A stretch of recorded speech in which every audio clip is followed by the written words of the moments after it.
नमस्कार।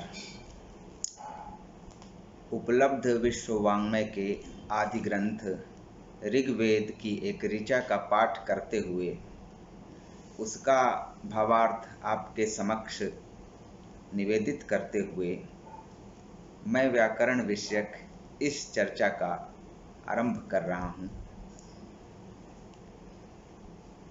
ऋचा इस प्रकार है। देवीं वाचमजनयन्त देवास्तां विश्वरूपाः पशवो वदन्ति सा नो मन्द्रेशमूर्जं दुहाना धेनुर्वागस्मानुपसुष्टुतैतु। इसका भावार्थ है, प्राण रूप देवों ने जिस वाग देवी वैखरी वाणी को उत्पन्न किया है उसे नाना प्रकार के प्राणी बोलते हैं। वह कामधेनु तुल्य आनंददायिका वाक भगवती हमारी उत्तम स्तुति से संतुष्ट होकर हमारे समक्ष आए। इस आवाहन के बाद हम भाषा विषयक विमर्श का एक पुरातन रूप व्याकरण पर सीधे सीधे आते हैं। हम जानते हैं कि भारतीय वाङ्मय का आदि ग्रंथ जो वैदिक संहिताएं हैं उनसे संबंधित वेदांगों की रचना उत्तर वैदिक काल में शुरू हुई थी। वैदिक संहिताओं, जिन्हें आमतौर पर वेद कहा जाता है, उनकी औच्चारणिक स्थिति की सुरक्षा, उनके कलेवर के संरक्षण आदि की पवित्र धार्मिक प्रेरणा ने उत्तर काल में विविध वेदांगों को उद्भूत करने में प्रेरणा की भूमिका निभाई। ये जो 6 वेदांग हैं जिनके बारे में पाणिनीय शिक्षा ने एक सूत्र में कहा है कि छंदः पादौ तु वेदस्य हस्तः कल्पोऽथ पठ्यते शिक्षाघ्राणं तु वेदस्य मुखं व्याकरणं स्मृतं ज्योतिषामयनं चक्षुः निरुक्तं श्रोत्रमुच्यते। 6 वेदांग हुए छंद,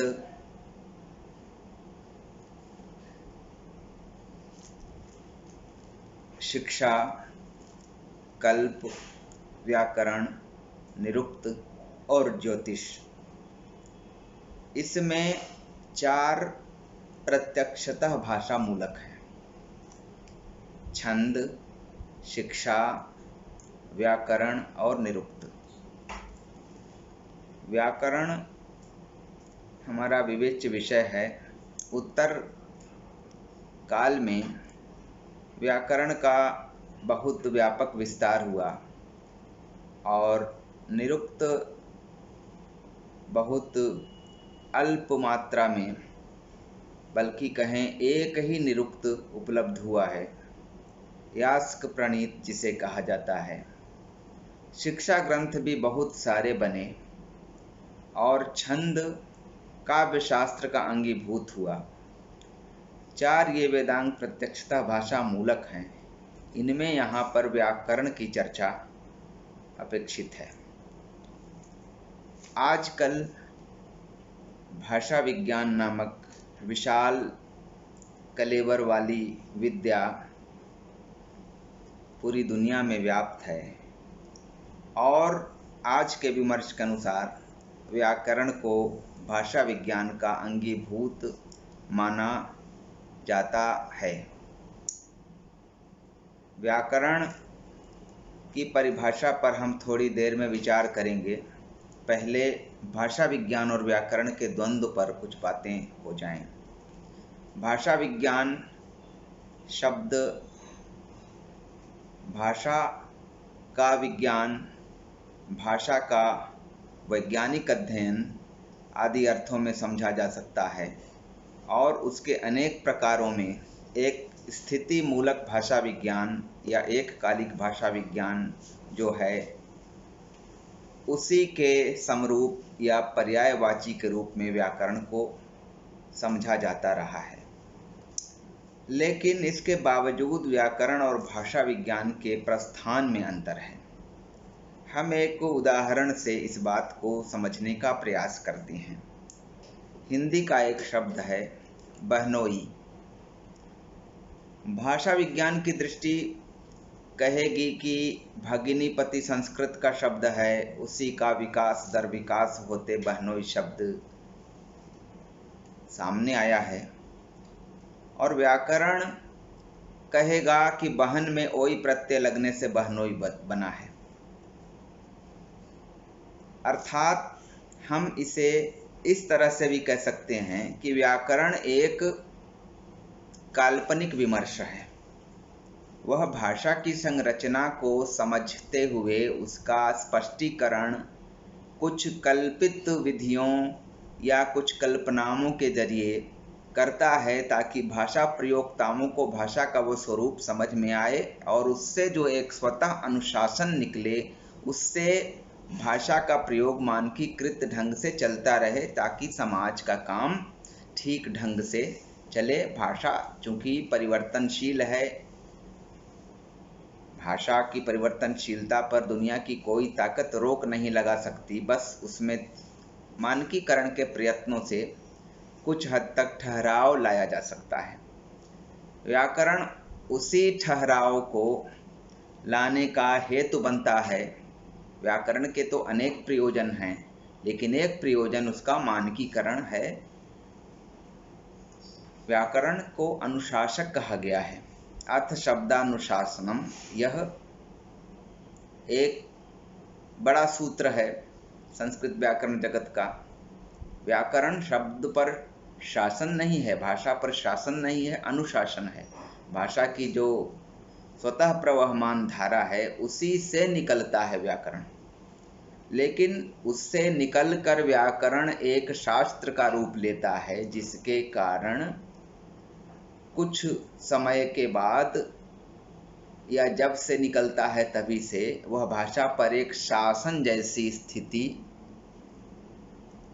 को संभव बनाने लगता है। कई उदाहरण इतिहास में इसके मिलते हैं, वर्तमान में भी मिल रहे हैं। भाषा की प्रवहमानता को यदि नियंत्रित न किया जाए कुछ मात्रा में, तो समाज को रोज क्या बल्कि प्रति क्षण एक परिवर्तनशील भाषा से सामना करना पड़ेगा। उससे हमें काम लेना है। भाषा संसार की विविध वस्तुओं में बेहद प्रयोजनीय वस्तु है। उसके बिना समाज की इस रूप में संकल्पना संरचना ही संभव नहीं है, हम जानते हैं। तो व्याकरण इस रूप में जरूरी है। हमने जो अभी भगिनीपति और बहनोई वाला उदाहरण दिया, उसको थोड़ा सा और विश्लेषित करके भाषा विज्ञान और व्याकरण के अंतर को सूत्रीकृत करने का प्रयास करते हैं। व्याकरण भाषा की गतिविधि को तत्क्षण पकड़कर अपनी अनुशासनात्मक काया में जो सूत्रों के रूप में, विवेचनों के रूप में है, उसमें शामिल नहीं करता। भाषा विज्ञान ही वस्तुतः भाषा की यथार्थ गतिविधि को पकड़ने वाली विद्या है, यानी वो ज़्यादा जीवंत है और भाषा के प्रवाह के अधिक करीब है। ये बात हम भाषा विज्ञान और व्याकरण के संबंध में, उनके द्वंद्वों के संबंध में तब कह रहे हैं जब हम ये मान रहे हैं कि भाषा विज्ञान और व्याकरण में कुछ अंतर किया जाना चाहिए, वरना एक व्यापक धारणा तो भाषा विज्ञान का अंगीभूत मानती है व्याकरण को, जैसा कि कुछ देर पहले भी कहा गया। लेकिन हम अगर भाषा विज्ञान और व्याकरण के द्वैत में विश्वास करते हैं तो भाषा विज्ञान का स्वरूप वही है कि भाषा के विकास की ऐतिहासिक कथा को प्रस्तुत करने वाला शास्त्र है, उसी से संबंधित है मतलब। और व्याकरण भाषा को स्थिर मानकर उसके प्रवाह की व्याख्या नहीं करता, वो स्थिर मानकर चलने वाला शास्त्र है और इसीलिए उसे प्रकृति प्रत्ययों की कल्पना करनी पड़ती है, जिससे भाषा का विश्लेषण विवेचन सामने आए। तो ये व्याकरण के बारे में जब से व्याकरण पैदा हुआ है तब से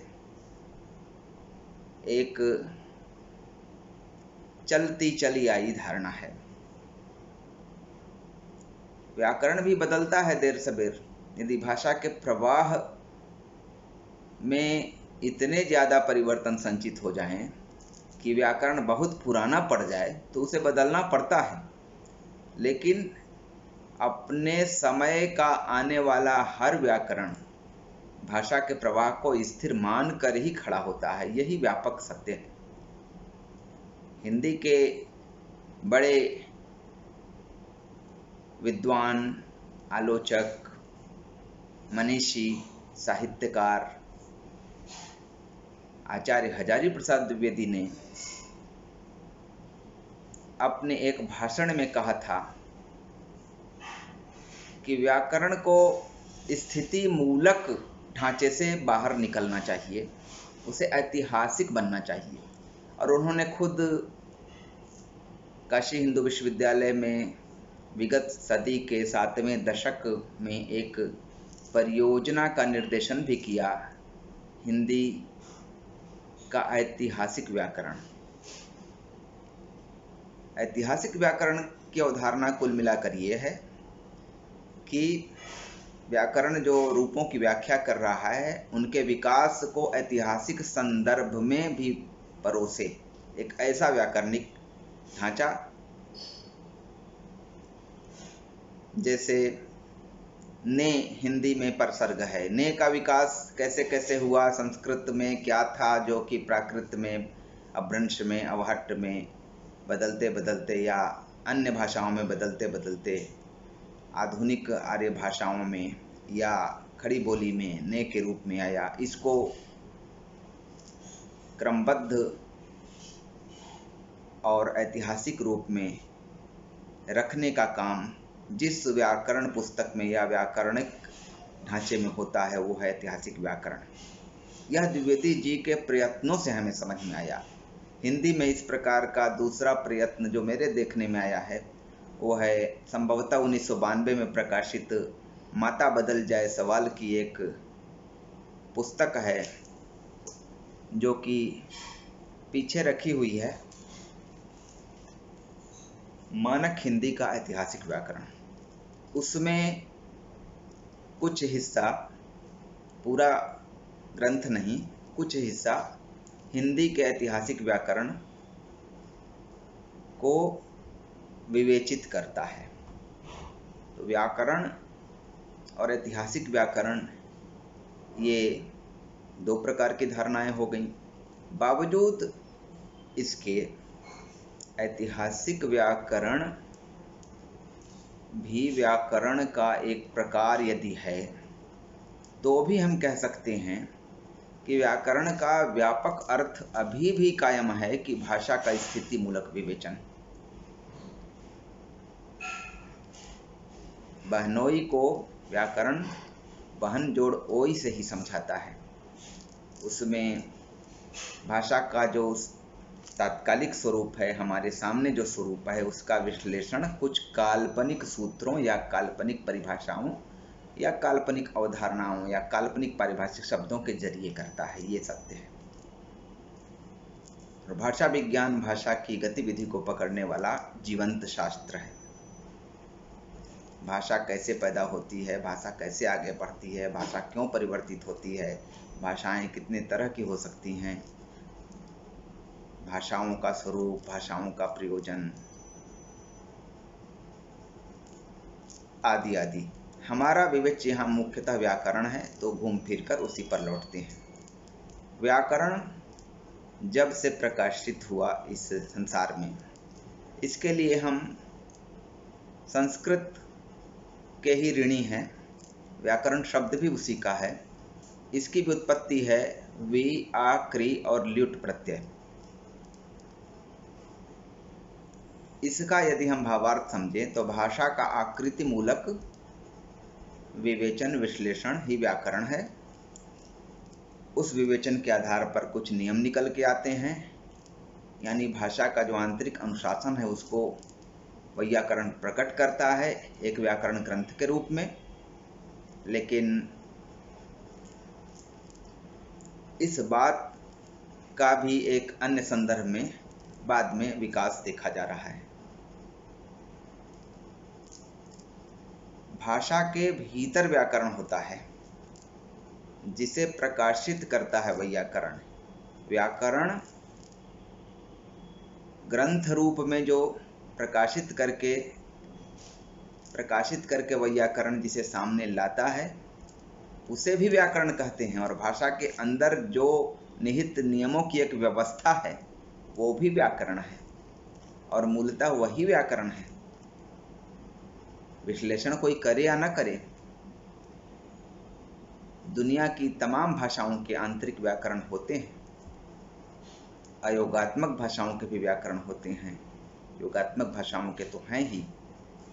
अयोगात्मक भाषाएं जैसे चीनी, तिब्बती आदि, जिनमें प्रकट रूप से किसी वाक्य में एक संबंध तत्व, विभक्ति, परसर्ग आदि दिखाई नहीं देते। लेकिन वाक्य की रचना बिना संबंध तत्वों के हो नहीं सकती। संबंध तत्व दिखाई नहीं देते, काम तो संबंध तत्व करते ही हैं। ये हमारा अभी विषय नहीं है, लेकिन एक संकेत है। और योगात्मक भाषाएं जिनमें प्रकट रूप से संबंध तत्व, विभक्ति, परसर्ग, प्रत्यय आदि काम भी करते हैं और दिखाई भी देते हैं संरचना में। जैसे बालकः पठति, तो बालक मूल शब्द, उसमें सु जो विसर्ग के रूप में आया है, सु विभक्ति है, सुप।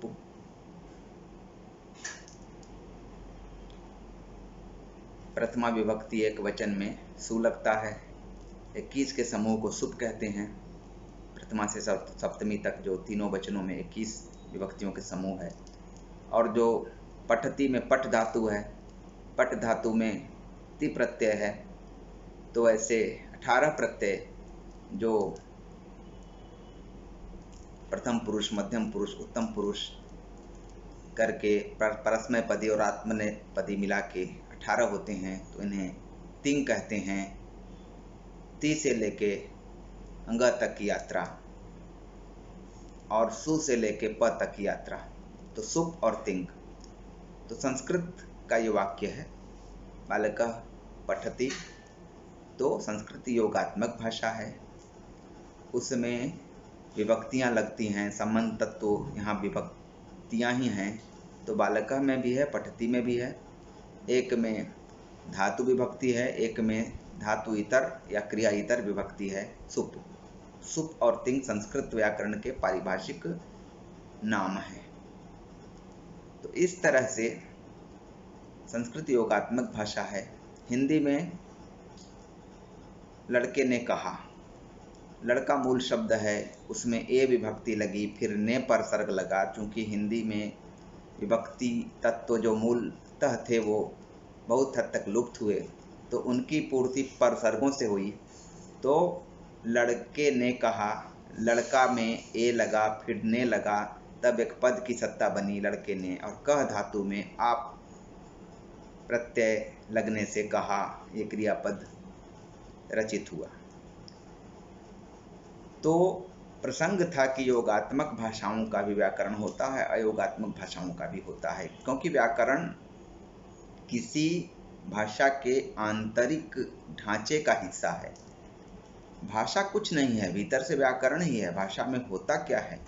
एक आंतरिक व्याकरण होता है, शब्दकोश होता है, और उन शब्दों या जो भाषिक इकाइयां हैं उनकी प्रयुक्ति, के कुछ सामाजिक संदर्भ होते हैं।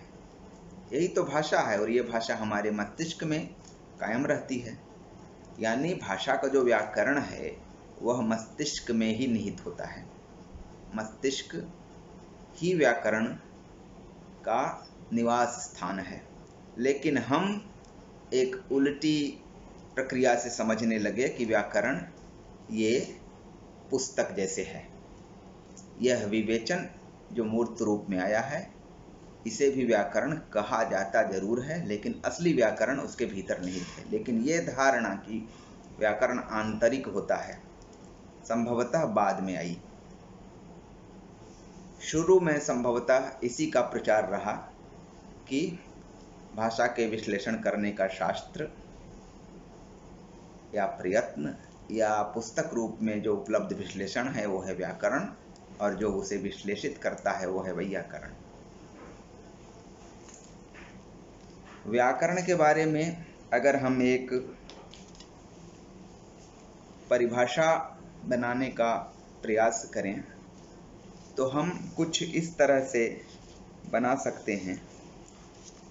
मेरे द्वारा कुछ प्रयत्न किया भी गया है कि जिसमें ये सारी बातें आ जाएं। ऐसे कह सकते हैं कि व्याकरण उस शास्त्र का नाम है जिसमें भाषा के अंग प्रत्यंग का पूर्ण विवेचन होता है। ये कहा था किशोरीदास वाजपेयी ने, लेकिन इससे कहीं एक बड़ी परिभाषा, बेहतर परिभाषा और समावेशी परिभाषा बनाने का हम प्रयत्न करें तो शायद यह कुछ उचित होगा। व्याकरण वह शास्त्र है जो भाषा की आकृति अर्थात प्रकृति का विश्लेषण करते हुए नियमों की एक व्यवस्था के रूप में दिखाई देता है, तथा वह व्यवस्था भाषा प्रयोक्ताओं को मानक प्रयोग के लिए प्रेरित करती हुई भाषा विशेष का मानकीकरण करती रहती है। यह जो मूर्त व्याकरण है जो प्रयत्न के बाद आता है उसके संदर्भ में ये परिभाषा है। बाकी अभी जो चर्चा हुई कि व्याकरण मूलतः भाषा में कायम होता है, व्याकरण जो भाषा के अंदर निहित है कि नियमों की अलिखित संहिता, अघोषित संहिता के रूप में, उसे वैयाकरण के प्रयत्न मूर्त करते हैं, उसे शास्त्र के रूप में, ग्रंथ के रूप में सामने लाते हैं, और जब वो सामने आ जाता है तो उसे भी व्याकरण कहते हैं। और वह व्याकरण जब सामने आ जाता है, विवेचित विश्लेषित होके उद्घाटित हो जाता है, तो भाषा के सहज प्रवाह को कुछ मात्रा में अवरुद्ध करने का भी कार्य करता है, यानी कुछ मात्रा में शासन भी करने लगता है। और ये जरूरी भी है क्योंकि भाषा एक नदी है, और नदी से इंसान यदि काम लेना चाहेगा तो उसे तटबंध तो बनाने ही पड़ेंगे। तो व्याकरण एक प्रकार का भाषा नदी का तटबंध है, यह व्याकरण जो मूर्त होके सामने आया। वरना आंतरिक व्याकरण जो जिसको हम दूसरे शब्दों में भाषा की सहज गति कह सकते हैं, उस पर तो बहुत जोर हमारा या किसी बाह्य सत्ता का नहीं होता।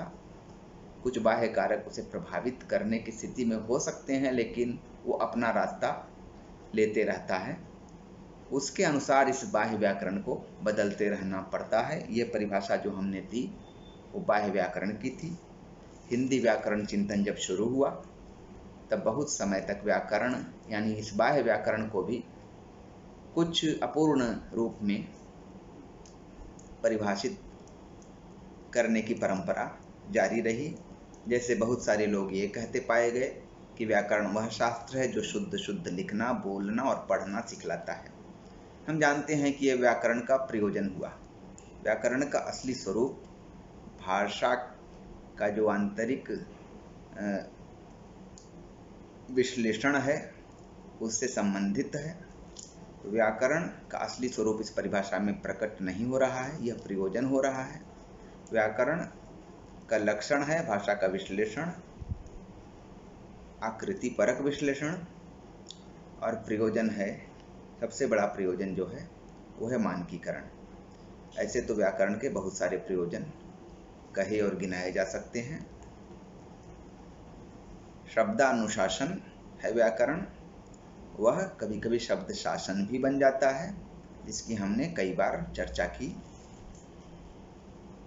आज के लिए इतना ही, और आगे समय मिला तो आपके सामने व्याकरण चर्चा को कुछ अन्य शीर्षकों से आगे बढ़ाने का काम हम करेंगे। नमस्कार।